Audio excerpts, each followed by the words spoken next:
Bismillahirrahmanirrahim.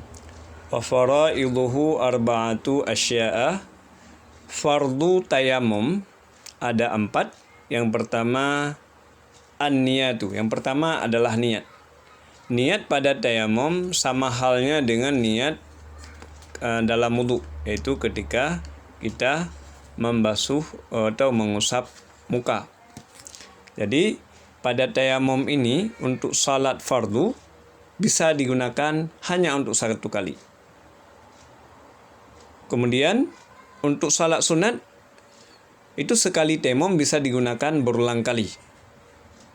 Dan misalkan kita niat tayamum untuk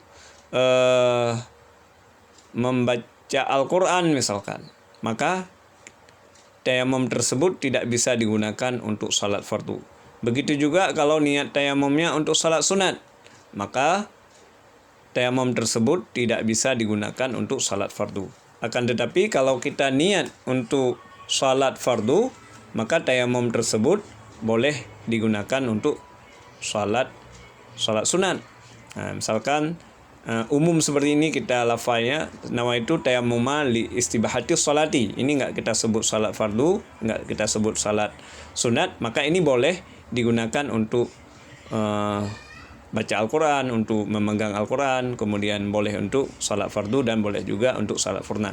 Tetapi kalau kita sudah mengaitkan atau mengkhususkan untuk nawaitu tayammumi li istibahati sholati sunnati, misalkan untuk aku berniat tayamum agar diperbolehkan melakukan salat sunat, maka di sini kita tidak boleh melakukan salat wajib.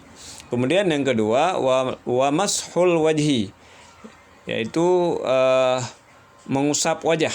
Mengusap wajah sama juga dengan wudu, batasannya dari tempat tumbuh rambut sampai dagu, kemudian dari tulang lunak telinga kiri sampai lunak telinga kanan, dan harus merata. Kemudian wa mashul yadaini ma'al mirfaqaini, yaitu mengusap kedua tangan hingga ke dua siku.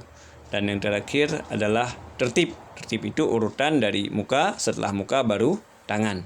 Dan tidak boleh mendahulukan tangan dulu sampai siku atau selanjutnya dilakukan mengusap muka. Itu tidak boleh.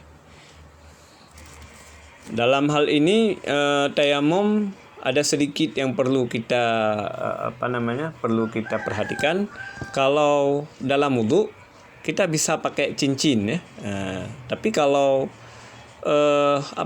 dalam tayamum, cincin, jam atau gelang itu wajib kita lepas karena sifatnya debu kan dia tidak mengalir, berbeda dengan air. Maka cincin, jam tangan atau gelang yang kita gunakan saat mengusap tangan itu akan menghalangi sampainya debu tayamum ke tangan.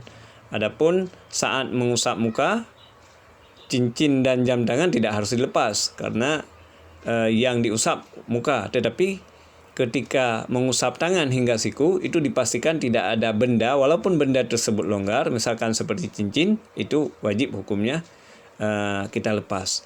Berbeda dengan saat wudu, cincin dan jam tangan itu tidak harus dilepaskan.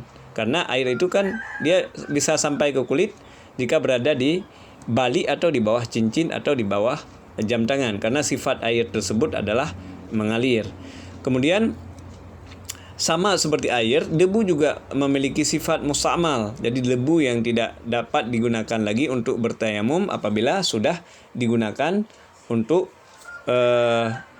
bertayamum sekali. Jadi debu yang sudah dipakai untuk mengusap anggota tayamum pertama, misalkan debu berjatuhan dari muka ke tangan, kemudian debu tersebut tertinggal di tempat kita, menempel di tangan, dan untuk mengambil tayamum kembali, maka debu yang sudah terpisah dari anggota tayamum yang diusap.